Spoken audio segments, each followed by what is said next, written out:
Welcome to Accountable Love, home of the Love Snobs, where love is a group journey. My name is Jerry. My name's Aziz. And today we have a special guest, Freddie. Freddie. Hi. Home of the Love Snobs, Love Snobs, Love Snobs.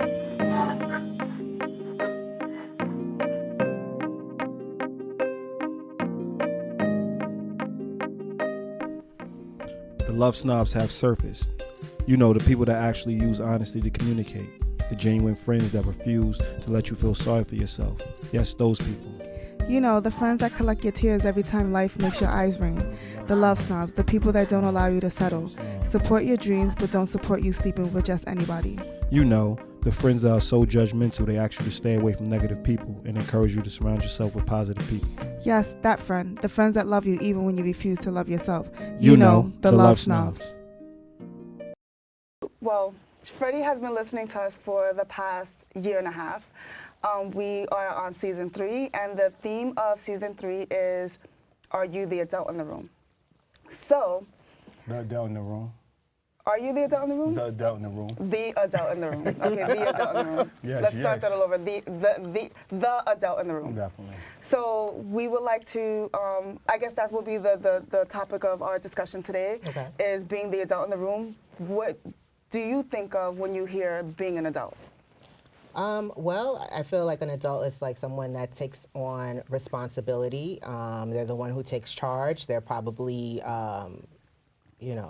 maneuvering several things at one time, whether that's being a parent, a wife, a business person.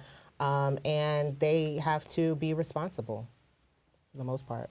Definitely. So, Aziz and I always talk about being the adult in the room, and a lot of times people have that same idea that if you own a home or you are a parent, that automatically makes you an adult. And what you find, or what you realize, is that doesn't necessarily make you an adult, it just kind of makes you responsible. Right. And being an adult comes with a level of maturity. Right.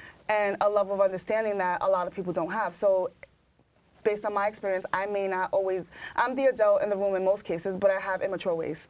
Definitely. You know what I mean? Like, I'm fully Well, self-sufficient. we all have immature ways. We're all immature in different aspects of our lives. I wouldn't say But- you're immature, though.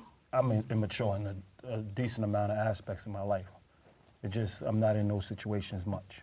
Oh. So like you get to see the leadership, but when it comes down to it, like your work ethic is a lot greater than mine. When it comes to Corporate America. When it comes to corporate America. Yes. So I'm more creative. So I'm like a kid in that way. Yeah. I'm like really straightforward. So like my brain works like a kid in that But way. would that would be say immature? I wouldn't say that's immature. But I wouldn't say that's, yeah, exactly. Yeah, I wouldn't say that's immature. But like I said, we all have immature ways. What makes you the adult in the room is because most of the time you take on, you're ready to like incorporate other people in your life. You're not just worrying about self all the time. You're like, this is us. Mm-hmm. You speak, your terms are different.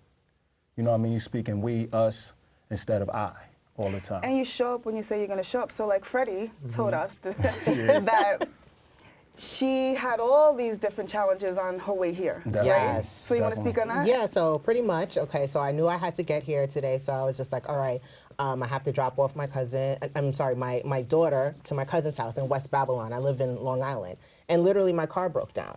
And I'm just thinking to myself, the first thing I thought was like, you know what, maybe I should call and cancel because I'm in the middle of the street. Cars is coming at me this way, that way, how am I gonna get out of the situation? And miraculously, the car started again, and I just drove home. I dropped the car. I called my husband, like, yo, you're going to have to take care of this. I got somewhere to go because they booked me, and I need to be there, you know? And so I rearranged everything. My cousin's picking her up, and here I am.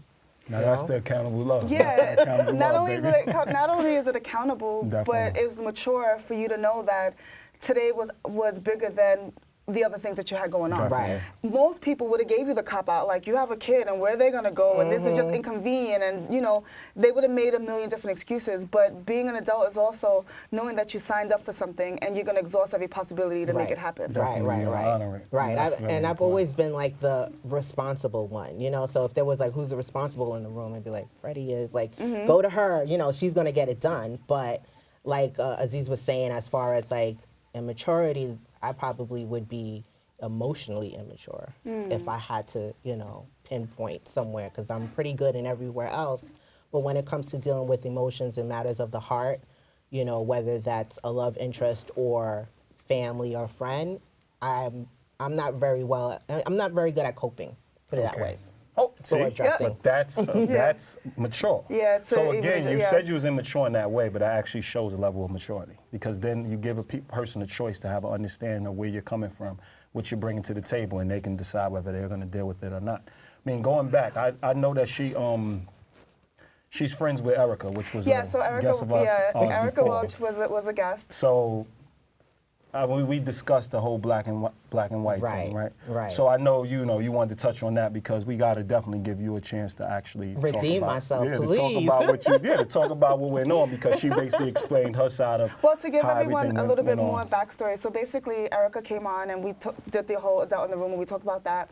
But we also talked about friendships and how friends become family. And the example she gave was her relationship with you. Yeah. And at some point in your relationship, there was a 2-year break. Yes. And she spoke about the 2-year break, how it happened, why it happened, and where you guys are now. So now they're friends. Yeah. So Erica gave her version of the story, and we also talked about who she saw you as a person, because everything starts with a belief. So she believed something about you to make the decision she made on the relationship, whatever the case may be. And so one of the things that she said about you were that you were black and white. Yes, I was very black and white. Okay. Just like, it's either right or wrong. That's it. There's no in between. And I believe probably because I got, older, children, my friendships changed. I realized not everything is black and white. Okay. And I think like one of the things that like I was using as example, like let's say for example, killing someone obviously is wrong. However, if someone comes and attacks you and you are in self-defense and you take the gun and they're trying to shoot you and you shoot them, I can understand why it happened. Yeah. Versus Definitely. before, I was just like, that's still wrong, But now it's like, yes, okay, the person died. It was wrong, but you had to defend yourself, know? And now I'm able to look at things, the full picture versus just the rules. I was very rigid, like, this is how it's supposed to be. Rule regimen. Right. Yeah. So I guess with me and Erica's situation, it was just like I never had a best friend. I've had friends, okay, Definitely. associates, family, close, but I never had a best friend. And so our relationship became really close, and the situation was so minor, but it was just something of like she snapped at me because I had to tell her something. My supervisor told me to ask her something. And it wasn't like she told me off or anything. She was stressed out. It was her last day. She was leaving to go to Yemen. And she snapped. And I was just like, whoa, I've never seen this out of Erica. You know what I mean? And because I was, emotionally immature, it happened to me. And I didn't know what to do with that. And so I just retract.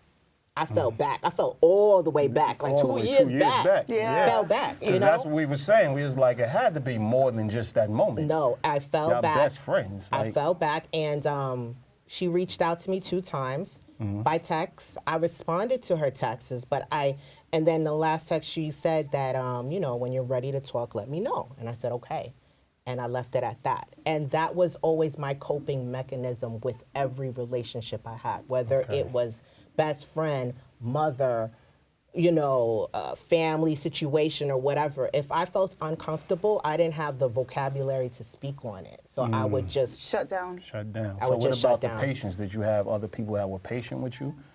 That where you like, though you don't have the vocabulary, anybody that knows you knows Yeah, that they're gonna there's- say, like you have a harder time really explaining yourself. So did they take the time to allow you to express yourself? It's funny because, I'm the type of person that's always wearing an S on my chest. So I'm defending everybody else Definitely. instead of me. You know what I mean? So it's just like so I think people never understood that. It's just like, you over here always defending other people, How could you not advocate for yourself? Exactly. I even got fired for somebody, you know what I mean? Like, that's who I am. But I didn't know how to advocate for myself because I came from a family where you just don't talk about things. If something happens, you don't talk about it. Okay, I see that now. But do you think, but to Aziz's point, is it something that Erica, is it something that Erica learned about you throughout your relationship? Is it something that you talked about with her prior to the fallout? You know what I mean? I believe so because she always joked, like she was just like, oh man, there go Freddie cutting people off again. Like that was our joke. And it wasn't like it was ever a fight or anything. I just literally would walk away from the relationship where there was no conversation. If you just did something to me and then I would be like, okay. I wasn't aggressive and I'm like, I'm gonna fight or whatever, because I've been there where it's like I would try to, communicate whatever I'm trying, and it becomes an argument, and then it's like, okay, where do we go from here? It's uncomfortable, I'm leaving. You know what I mean? So within Erica's situation, obviously, she was my best friend. I didn't want to fight with her. I didn't even understand what I was feeling truly, and she left, she moved on to another job. We didn't see each other. It was kind of like one of those things, out of sight, out of mind. And then before you know it, I'm having a child, I bought a house, I moved away, and I'm like, oh my God, 2 years passed. And, it's just like, and I had her in my heart, and I was reading something, one of my many self-help books, and I felt the need to like reach out to her, and I reached out to her, and that's how we started talking again. Definitely. That's what, I know when we were speaking, we were speaking with Erica, I mentioned the fact that when we put the title of best, like, I don't know who would have said, standing from the outside looking in, that was a best friend. Because who does that? 2 years, one disagreement, 2 years, and then you walk out? A whole life. You started a whole new life. And started a whole new life. So like, that's where the best, like I can say y'all probably evolved into best friends now because y'all on equal playing fields, but then that's where the question mark would allow. Well, see, that's the thing. Like, me and Erica was, like, I felt like I adopted her. She's from Alaska. Yeah. You know what I mean? And it was just like, You took under your wing. Right. Yeah, that's all what my she said, your family. I was a supervisor. You know what I mean? And it was just like, I was her advocate. Like, I had to write her reviews. Like, it was like, we sat next to each other. She was my confidant, all of that. But like I said before, I didn't know how to deal with confrontation. It was something so minor, but yet and still I didn't have the vocabulary to say, hey, you hurt me, even if it was something silly. And then when she left it on the table, like, when you're ready to speak, let me know. I said, okay. But in my mind, I was never ready to speak ever. You know what I mean? Like, if I didn't, I think it's God that brought us back together. But if I didn't read whatever I was reading at that time so that I had the chance to grow and realize, like, my error, then, who knows if we would still be friends or if I would even have that close relationship. I even struggle with that with my own husband, and I've been with him for 20 years. Definitely. Well, that was going to be my next question. Obvious. I think that's the obvious. But to struggle with your husband with your significant other. I mean, it's a more heightened situation. It is a more heightened situation, but to go back to your point about were you guys really best friends when you guys were working with each other? Because although you guys joked about it, like, you guys didn't really have a serious talk about the fact that you are not mature, you're not mature in that way emotionally to express certain things. And Erica took it as a defense mechanism, like, I don't want to be cut off either, but there may be the possibility that maybe I may be cut off one day. And then also her leaving the job, I'm sure you were sad about that, although you wanted something better for her. It's like one of those, it's like a double-edged sword. Like, you want her to be happy at her, successes and move on and get what she wants, but at the same time, you're missing your ace at work. So that too, like, I'm sure that heightened the emotion. Because you was hurt, you pulled away. Well, basically. Right, because the thing is... you used something to actually pull away because you was hurt that she was actually leaving. Well, and it wasn't supposed to be personal, but it But not necessarily, because this was the second job that we worked at together. Oh, okay. I brought her there, and I knew that this place was not the place for her. It wasn't the place for me either. Okay. So we was both trying to jump ship. She just happened to leave before me, and they let me go. But that was a blessing, you know what I mean? So it was like, it is what it is, and she moved on, but like I said before, I never had that close relationship. Like, she's like a sister to me. I've never had, like, I have a 23-year-old sister, and I have like two brothers, like a half brother and a brother that's autistic. Okay. And I am not close to any of them. I'm close to my autistic brother because I was his caretaker until he went into a group home. My other brother, he lives in Massachusetts. We're trying to build a close relationship, and it's trial and error because I feel like he has the same type of wounds I have. So it's like we're like fair weather friends. Like, we come together, we love each other, and then we don't talk to each other for mad months. Brother and sister. Yeah, brother, yeah. Sister. That's why we really deal with the fact that when you say sister, friends are closer than sister. Because sister is somebody you grew up with, somebody that's blood, somebody you might have been raised in the same house, but y'all don't have the same, y'all didn't choose each other. Well, see, that's the thing, because my brother, he found me on Facebook. Okay. Like, I wasn't, like, that's my half brother from like another, So you didn't know he existed? I met him one time when I was a child, and that was it. And then, he was missing, and that was fine because I didn't know him. And then he reached out to me on Facebook, and he had a production company, and I'm like, who is this random person? It wasn't his face. And I'm like, who's this? And he was like, it's your brother. I'm like, my brother? And I started looking at I'm like, oh my God, this dude looked just like my father. Remember, I only saw him once when I was a child. Definitely. So to, like, we're building a new relationship as That happened the adults. same with my Yes, sister. yes. My half-sister, I walked in the house and it's like, You see, I she see looks your like face, she you looks. see She's the a mirror. girl version of us. Yeah, Really? it's a mirror. Crazy. So you're It's like, crazy. And it's freaky because you're like, oh my Yes. God. so it does go to that point. But let's go back. Let's go back to the black and white thing. Okay. Yeah. Now I want to really touch on that. All right. Because I think it gets a bad rap, right? So most people look at black and white based on the slang of it. Like you're black and white, you can't see. It's really the control mechanism that people, they put you in that box. Right. But black and white just means when given the information, you make a decision. Yeah. Okay. That's all black and white means. So with given all information, you make the decision to move forward. So those are typically the leaders. Where like what I was explaining to Erica, what she was explaining about you at that particular time, in that particular moment, you were bullheaded. There's not black and white. Black and white, that was the good part of you. Because you was forced to make all the decisions at a young age. Yeah. You get what I'm I saying? don't believe that I was bullheaded because honestly, like I said, I didn't even make a decision. It was just my retracting, I just fell back. I did not say I didn't want to talk to her. Definitely. Possibly if she said, hey, do you want to meet for coffee? I would have went, but nothing happened after that because that's how I'm used to dealing with things. I retract. If you don't pull me in, I'm just here.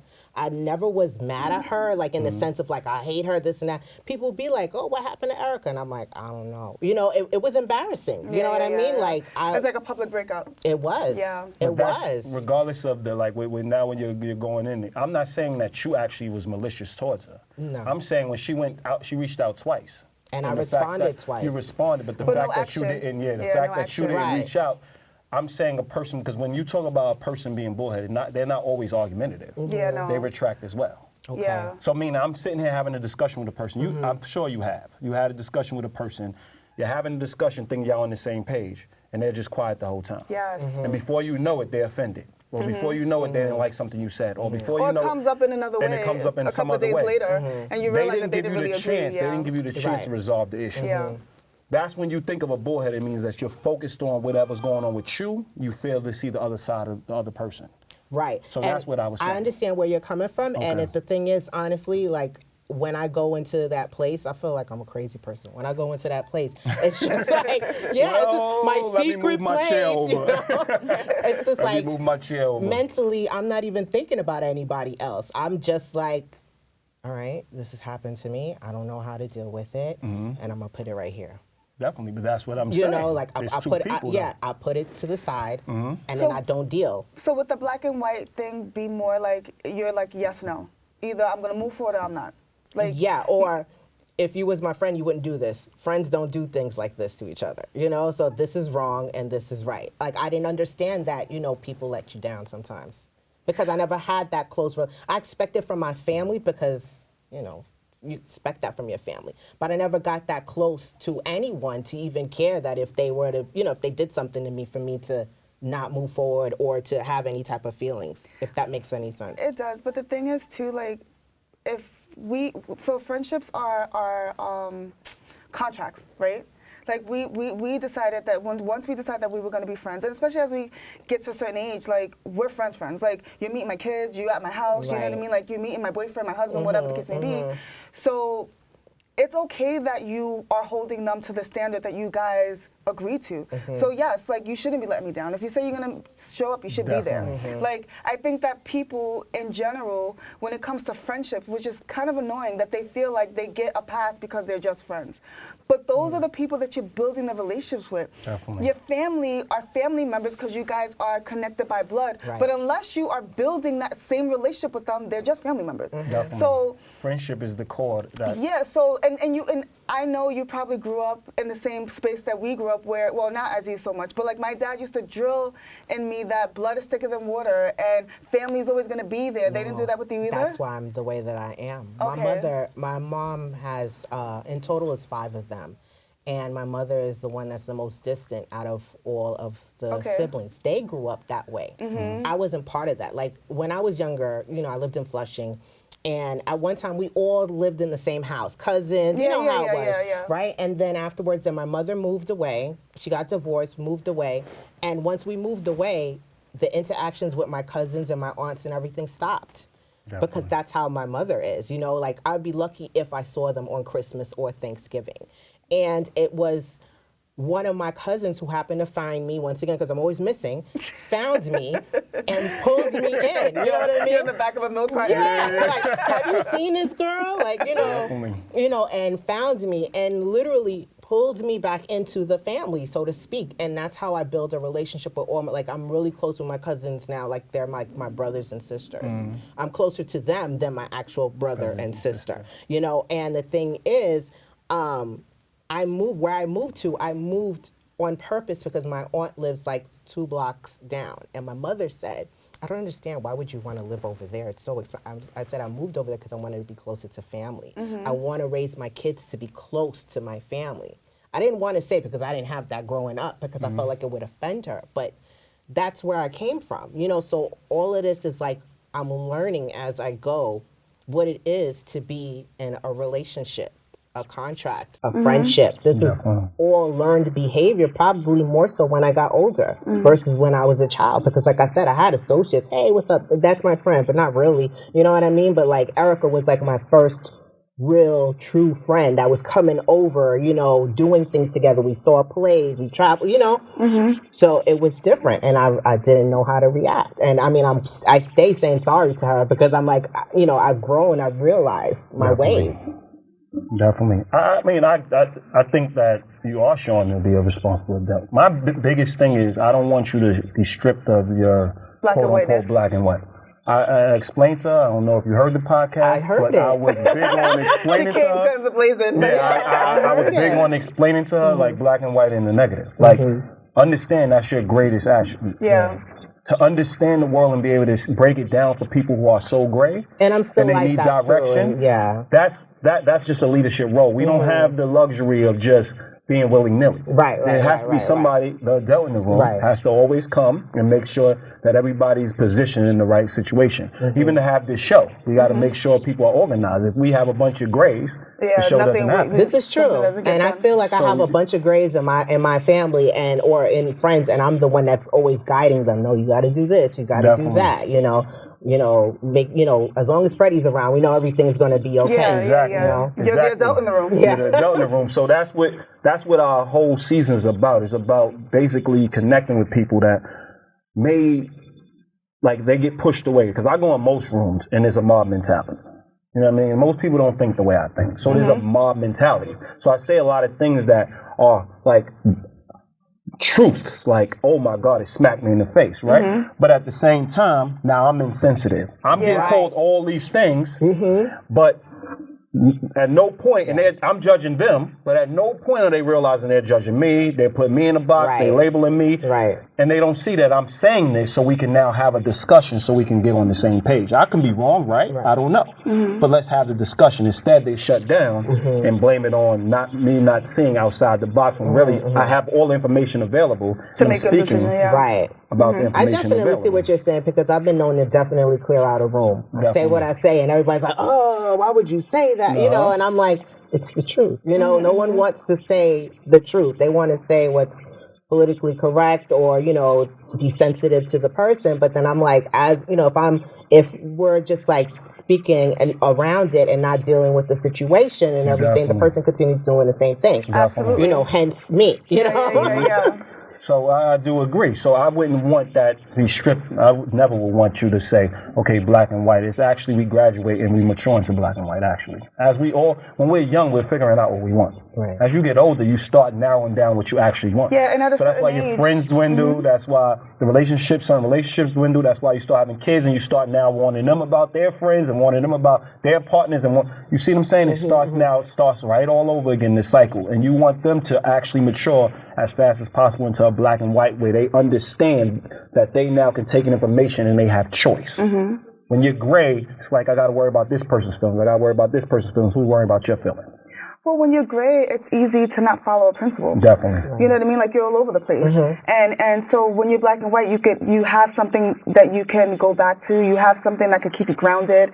And I too used to think that being black and white was like the worst thing ever. If someone told you that you were black and white, that was also a trigger word. They were saying it in a negative way. Yeah, in a negative way. Like, you felt like they're calling you disgruntled. You're not easy to be around. And all those do things to your esteem. Like, you feel that you don't want to be the person that nobody wants to be around. Right. But that becomes the thing. So I realized through Aziz that black and white, just like you said, it just means that you're making a decision with the information that you have. Right. And you don't want to live, even though there may be gray, you still go into one side or the other. You don't want to just stay in the middle. Right. So I think that I had to learn that as I matured. Definitely. Because hearing it, it made me want to just be the opposite of that. Right. So I just was doing the opposite, and again, I started exploring again, and not making the best decisions, and not hanging out with the right people, and doing things that didn't quite align with what I said my principles were. Right. Or I would keep my mouth shut. Yes, you know, I used to do that too. Yeah. Yes. Yeah. Or don't say anything. Yes. You want to be around people that empower you. Yes. Like, me and Jerry, we go back and forth my God, yeah. like cats and dogs. Yeah, I know. It's a constant. It's a constant. So it's not something that anybody around us is like, yo, what are y'all going back and forth about? But that's the work it takes to get on the same page. We want to. There's 27 ways to do something. We acknowledge that. We're having that discussion, but we want to do it together. So how are we going to do it together? We have to find one way we both can agree on, and that takes going through a whole bunch of different things to get there. Yeah. Once we find that way, we walk through it together, regardless of who's following who and who agree with what. We still got to walk that direction, and that's what people don't get. There's just, they see the 27 ways, and they want to manipulate it by saying, the 27 ways, but they don't want to really deal with the fact that decisions have to be made. Yeah. And how we're all going to get there if there's 27 ways together. Right. Because that's the whole point, to get there together. And you mature into togetherness. Yes. So that's what when we talk about love, we're saying that's the definition of maturing into togetherness. So when you're ready, we all have these emotions. We all meet people, we're like, this person's great. I love them. You know what I mean? But you out cheating on them. You out doing all these other things. And I'm like, so we teaching our kids this what love is? Because love is a set of principles. Yeah. Love is like, listen, I'm not going out because my wife it might not be right for my wife and it's her day to go out. So you called me up, I'm not going out because of that. I don't care if my friends is on the horn talking about, she got you whipped.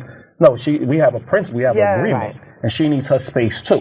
So I'm not offsetting her to satisfy your ego. Right. You know what I'm saying? But that's what adults do. Other people, you know what I'm saying, and they make up excuses on why they're not doing it. Right? Nah, but I was supposed to wash the dishes this time. She's just going to go out. I did promise that. But instead of just saying, Right. just saying I honest something. My wife, even when your wife is like the leader, we all know the wife that's really directing us. I don't go to the doctor. She's like, you have a doctor's appointment at this time. She's not asking you. Yeah, it's true. She's telling you. Yeah. And if you really love her and you really understand her, she's in your best interest. Right. You can give pushback. You're trying to control me. You can do all that macho stuff, but really she's in your best interest. Go to the doctor's appointment and shut up. That's what it's about. And a lot of people don't get that it's a dance like that. It is. It's like looking at who the person you're dealing with. So when we all are graduating to live in black and white. We all are graduating to get married. We all are graduating and when I say marriage, I'm saying having a lifetime commitment. Yes. We all want friends that are long lasting that we're growing old with. So to do that, there has to be less gray and more black and white so people know what you're coming. Because that's the ground we walk on. That really is the concrete that allows us to feel secure. If you with a person who's willy-nilly, you're never secure. You're never going to feel like they're going to always show up. And that's a horrible feeling. I mean, we all been there with friends, maybe people that we dated, family members, that the people that are going to show up and the people that are not. Right. And the sense of security that you have with a person that is always going to be there. That, you can't buy that. You know what I mean? And so, when somebody has a routine or they believe in a principle and they believe in certain things and you know that they're going to show up, that in itself provides a level of security within the relationship that you can't make up. You know what I mean? Because it's based on action and a person being consistent. Definitely. And it also breeds insecurity. Yeah, it does. Right. Yeah. You know what I'm saying? If I'm around you, I asked you when you were sitting here, Do you ever smile? Like, do you have a mean face all the time? Do people call you mean? Now, I understand it because I don't smile often. Yeah. She walks around with the rest of a bitch face. Yeah, well, I'm not going to say it. I'm not going to be caught on camera saying that. But, you know, the Me Too movement, I'm good. But at the end of the day, I think I didn't feel nothing from it. Right. Because I felt like, okay, she's about her business. She showed up. I looked at what you showed coming here. Yes. You told us your story. You told us how much you was dedicated to coming here. You was accountable. So, like, you can be as mean as you want to be. The point is, I know you have a set of principles. So I know you're more like me than about 75% of the people. Right. Yeah. Like, that's what I know. So having the ability to do that is like, we're going to offset all the things that we can now say she looks mean or she's I'm defensive. actually loving guys, just so you know. She's defensive. No, get to know her. Yeah. Get to know her before you, because that's the people we can now say, nah, she's mean, she needs to smile more. And now we can judge her, but we can't judge the smiley, happy-go-lucky Who don't show up. that don't never show up, and we make 27 excuses for them. Yeah, exactly. You get what I'm saying? But they're easier to be around. Right. So I can see why you and Erica are actually cool. And me too. that's something that, as a friend, now you can see the friendship because we spoke to her, and now we're speaking to you.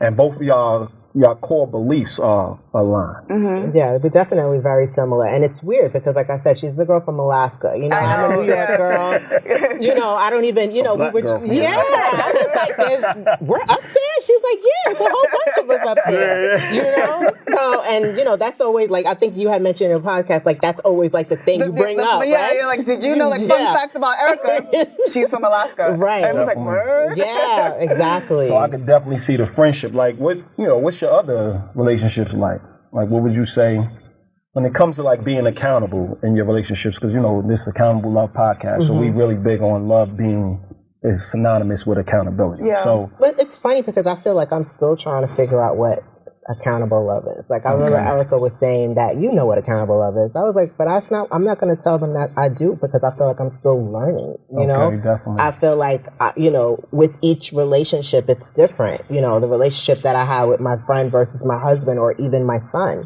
Like, you know, he just turned 18 and, you know, somewhere between when he turned, you know, from baby to 16 was cool. And then 16 and a half, I'm like, who are you? You know what I mean? Like, I don't know who you are. And I don't know how to be a parent to you anymore because now you're making your own decisions and they don't align with what, you know, what I believe. And I'm like, we moved out of the hood, you know what I'm saying? So that we could have like a quote unquote better life and yet you still doing crazy stuff. You know what I mean? So it's just like, bear with them. Yeah. I'm saying I was 16. You know, and the thing is, I was 16 too, and I know what I was doing. But you know, the thing is, I guess it's kind of like, it's like when you were 16, possibly, or hopefully you wasn't getting caught. Like, they're just like, whatever, but you know? Also at 16, I grew up in the hood as well. So it's like you can either become a product of your environment or you're not. So to your point, I think that, moving Camille out the hood and she ends up still being out there. You know what I mean? You're like, well, I did everything in my power to make sure that you didn't go that route, and you still went that route. Like, yeah. I know where that can hit, but you know, my mother obviously was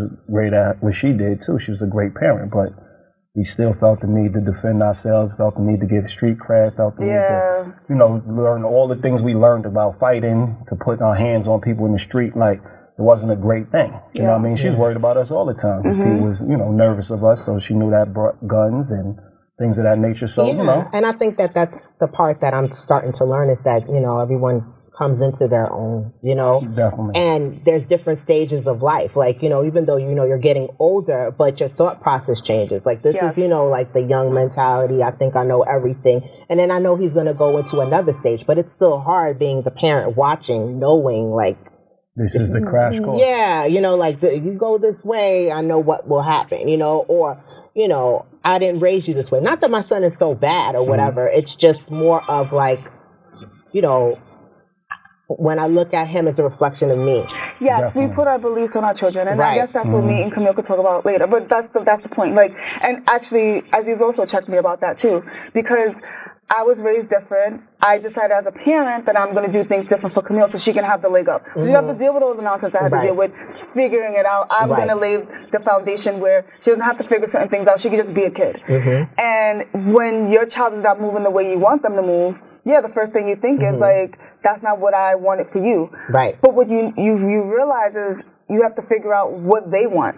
Right. And support that and guide them through that. Definitely. And I had to learn that. It took me a while to get that because I just couldn't let it go. I was just like, this is like, I'm still the parent, she's a child. And although I do believe in choice and my daughter having the choice, and I didn't want to run a dictatorship, on the low I kind of was, because I still wanted her to follow the steps that I provided for her. Right. Like, She I just put this wanted to path. hug her and kiss her before she left the house. She wanted to eat breakfast. You know how, like, once you're serving your teen, you're like, oh, I don't eat breakfast. I'm going to school. Yeah. Like, she is becoming everything we raised her to be. Yeah. You know, very outgoing, outspoken, saying what she needs to say. Yeah. As long as she has her ducks in a row, she's coming at you. Yeah. You better believe that. You better not be off.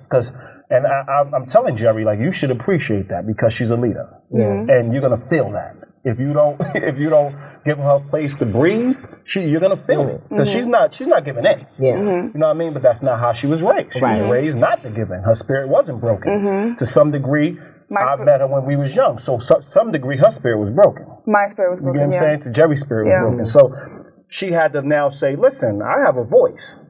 Listen. This is like, I can say what I need to say because she was always physical. We had the same issue. You know what I mean? We didn't vocalize, so we had the same issue you had. We didn't vocalize, we did this. I'm saying once I learned how to do it, when she was still doing it, I was passing it on to her. Like, no, don't do that. Be vocal. Say what you have to say. And don't care about people's feelings. Like, you matter too. So just say what you have to say.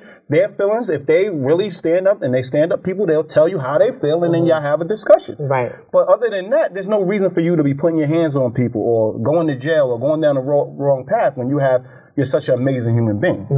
It's the same with our child. So I can see, but what was you saying regarding the loves? Because I want to understand, like, being that love, like, you see love as just a different thing, or is there something that is common that makes what love is? Because how could you teach it if it's so different in certain different avenues? Oh my goodness, that's a tough question. I feel like, as far as like when it comes to both of my children, for example, they are two different people. Even though my daughter is 8 and my son is 18, it's like about 10 years. Yeah. And it's just like, my daughter is very vocal, very open, very willing to tell you how she feels at that moment, whether it hurt her or not, which is something that I wasn't, and I'm learning how to be.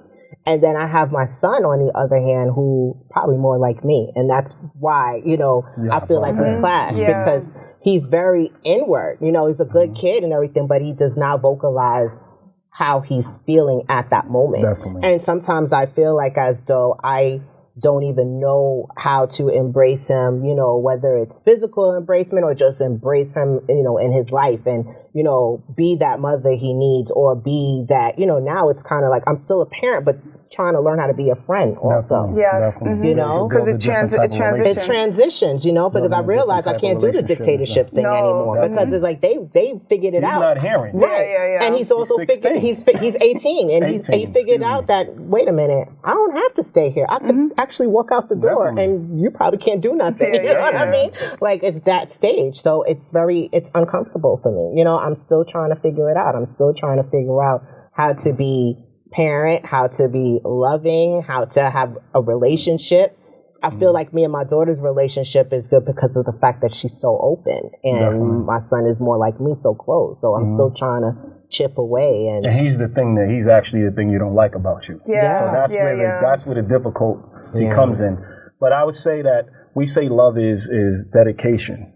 That's what you're showing with your children, right? Devotion. That's what you're showing with your children, right? Trust. That's what you're showing with your children. And honesty. So once you have those, you're practicing love. So I'm saying on the trusting part, this is where your trust is really comes into play. Right. 18-year-old, I instilled all these morals and beliefs and all these things in my child. I got to trust that he has the ability to actually live a life outside of me. Right. And that's what you're working towards. That's what you're working through now. So like what you say, the friendship, the same way he's your child, but he's 18 now. So the same way you would look at Erica, she's getting a job, she's doing whatever, check in, make sure that's what building the bond is. You got to have the same understanding with him. Because she's actually your friend. Right. She signed the contract with you. He didn't. So I think that's a good place to start, is to have a conversation with him and talk about how the relationship is transitioning from, you're always going to be his mother, right? But the the foundation of your relationship or the It's fundamentally changing. It's changing. So Yeah. you have to have the discussion with him to say, you're 18 now, so now it's choice. You want to live here, it's a choice. You want us to have a relationship, it's a choice. But it has to be a mutual agreement that you guys both have to have. So I think that is something that you can also take a stab with your son and just say, like, you know, you're older now. And kids, everyone wants to hear everyone wants to be acknowledged. So the fact that you like acknowledge, like, you're a young adult now, you know what I mean? Like, you're no longer 16. So you, like, you know, and acknowledge that, because I'm sure he needs to hear that. And then once you acknowledge that, then have the conversation about, I would like for us to strengthen our relationship. And I know that it transitioned from mother to now friend, and not like you not telling me, like, yeah, I slept with homegirls or whatever. You know, it can get there, but just let's start all over again. Right. Let's reinvent this. And I think that And would at be the very same time, helpful it has too. to be reciprocal. So Yes. he has to understand that you're going to tell him things. Yes. Now that you're grown, like, okay, we're going to have different discussions. Right. I'm going to talk to you about maybe this guy dated in high school. Maybe, you know, like, who knows? You know what I mean? So, like, that's He when we could get bridge to know the you gap. differently too. So I think it's important while you're here for him to know you, and it's important, and I think that opens the door for you to get to know him, because now he's knowing more about you that you might have been guarded about before, and now he's gonna be like, yo, my mom, you know, like, this is the things, and then he's probably not telling you, he probably still closed off Ma or whatever, but he's talking to his friends highly about you, Right. just because of that. Well, before I came here and everything, because like I said, Sophie's more open than my son CJ, and he came out and the kitchen, and he was like, "Yo, Ma, I heard you doing podcasts now." I was like,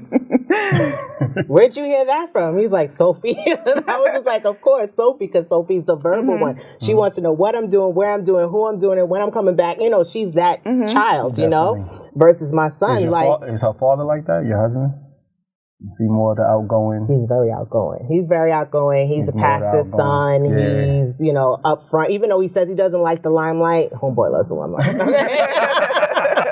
He loves it. Like the limelight. Yeah, exactly. Yeah. He's the mayor. We call him the mayor, okay? So, you know, he's definitely more outgoing than He me. don't like the spotlight, but he don't mind being in front. Right, like he wouldn't like doing this. Yeah, but sitting being here in a group. talking about emotions and stuff. That's more my thing, you know? Okay. But he's definitely more outgoing and so on. It's just, so the fact that my son even said that, and it was just like, I sensed the approval, you know, and I was like, oh, wow, he likes me, you know? And that's weird, because it's just like, you know, you're so used to just being the parent. It's not about, I'm not here to be your friend, I'm here to be your parent. And then it's to know that, oh, my kid actually approves of something that I'm doing outside of parenting, you know? Well, that's it's a weird transition too, because you don't want to. It's like, as an adult, we were taught that we shouldn't be getting validation from our kids. Like, who cares what they like? You know what I mean? It becomes a relationship. But you do, though. Yes. Right. Like, I care that my daughter likes what I'm doing, or she thinks my hair looks weird, or whatever. Like, you do care. Right. So I think that that's also what is part of accountable parenting. And it gives you self-love. It gives you self-worth, because it shows that that you actually care what they think. Yeah. That also gives them self-worth. Yes. You know what I mean? Because they're a big piece of what you stand for. They're a big piece of your life. So now when they leave the room or they leave the house, they're like, I got to represent mom. Yes. Yeah. You know what I'm saying? But once you like bashing them or treating them poorly, then there's no understanding there. Right. But it's the sad thing. We watch a bunch of parents that treat their kids poorly. The kids Oh my God, worship them. Worship them. But then when we treat them good, they like. Camille's put me in a home. That's your How dare you? Yeah, that's my ongoing joke. So at this to point, the point where Jerry's looking up homes and saying, yeah, like, "Put me in this one." if you're gonna do anything here, This is the great home right here. But yeah, seriously. I do think like you are doing it wrong. Yeah. Like you have to wear that with a Pass the test. Well, you gotta wear that with a badge of honor, because I don't know I was a little nervous. I don't know the details. Yeah, I don't know the details. I don't know the details about your life, but the way that you deliver your message, the way that you're vulnerable, the way that you open, like you was on camera just talking about vulnerable topics most people won't even address. Right. Which shows that you're ready for the discussions that need to be had to strengthen relationships. Yeah. So you have to always wear, first it starts with wearing that as a badge of honor. Don't let anybody strip you of that. Just know that the people that can't take you are the people that probably should be around you. Yep. Remember Makes that. sense. Yeah. The people that can take you, because like I'm sure you in the house with me, we're going at it. Like, it's not going to be a problem. But I'm not going at it just for validation. No, yeah. Or to be right. I'm going at it so we can find common ground. I disagree with you. Oh, you just seen the good here, bad here. We just had a discussion about it. I was wrong. Like, I went hard one way, and she's like, nah. She broke it down. I could understand it. I can see it. But it's still black and white now, because now I just adapted her belief. So when somebody else comes at me, I'm going to go from her standpoint, which she taught me, which is now my standpoint, and now we're going to go at it. That's all it is. You gather information, you have knowledge. What do you believe? You believe strongly, you have conviction, and that's what people try to strip you of, your conviction. Yes. But you're entitled to have conviction. So wear your badge of honor, be the adult in the room, and Own it. You're LoveSnobs. You're getting there. So just keep on I'm going trying, as hard as you're I'm going. trying. No, don't try. You are. Yeah. Just say, I'm here, and you just maintain it. A lot of people's trying. You got to maintain it. You're already where you need to be. You're opening up to say, I'm having issues with my son. That's where it starts. You open up enough to have, like, I probably like my daughter a little better now. Yeah. And now you just want to bridge the gap. You didn't stick there where I just want to like my daughter more. You're like, I want to like both of them. Right. So let's get to a point where we all on the same page, and love is present. And it's what we stand for when we in this household. Doesn't mean we ain't gonna argue and fight, Right. kick each other out, and sleep on the couch. Like, that's the process, but we're doing it together. Yeah. And I'm not talking about, like, you taking them back and cheating. I'm talking about doing it together in a positive way. Well, you're not working for him. You guys working together. Definitely. And with children especially, and with people in general, but especially with children, like, there's this fine line, like, before you know it, you're working for them, you're catering to them, you're doing everything for them. Yes. And that gets resentful, too. Like, we don't always like our children. So we can say that, it becomes resentful, you become resentful, and then that's trying on the relationship anyway. So it's really about making sure that your kid knows that we need to work together. Even my 14-year-old, I let her know that we're working together. I don't work for you. I had you. I love you. I don't work for you. Oh, well, she definitely knows. Like, if you want to do your opposite things, you want to make sure you want to be out there, you're going to be out there. Yeah. Right. Like, you have parents that will love you, will respect it, but at the same time won't respect it, so you got to go. Yeah. Like, we're going to be flat with you. Like, there's a standard to be around us, and right now you're developing. Once you get to that adulthood, you're not developing, you're making decisions. So your decisions should be in line with what we stand for, or maybe not. Maybe not. But there's consequences that come with it. So I hate to say that, because it makes it seem like if you're not doing it our way, then we're kicking you to the curb. The minute that you go left and your principles don't align with our principles, then it's going to sever our relationship. Meaning that there's going to be a shift in the relationship, because how we're really going to connect. And I think that's what, like, consequence is also a trigger word for me too, because you hear like you're being punished. But the reality is that if we're no longer aligned, then there's going to be a shift. Yeah. Because you're not giving up, I'm not giving up. And it's usually the person doing the outlandish stuff. You're like, oh, give them time. Yeah. But really, you've been doing whatever you've been doing for a while, and it works. So you're trying to hand your children like, this works. Yeah. You don't have to do the same things. Right. I didn't have that. But they want to touch the flame anyway. So you give them that time to actually come into their own, but you leaving the door cracked. So that's what we always say. The door is cracked, but the chain is on it. Yeah. So the chain is on it. So we got to make sure we letting in the child that we remember. Right. So we're not telling you have to be everything like us. Be yourself, but at the same time have the core values that we remember you, so we can recognize. Right. And give back to the world, because we don't want to have a child that's taken from the world. We want to have a child that's given back to the world, and you have the potential to do so. So there's no reason why you shouldn't be. Absolutely. But I mean, that's probably about it. Well, that concludes our show. Thank you, Freddie, so much for coming through. Thank you for having me. So this is Accountable Love. I'm Jerry. I'm Aziz. Peace.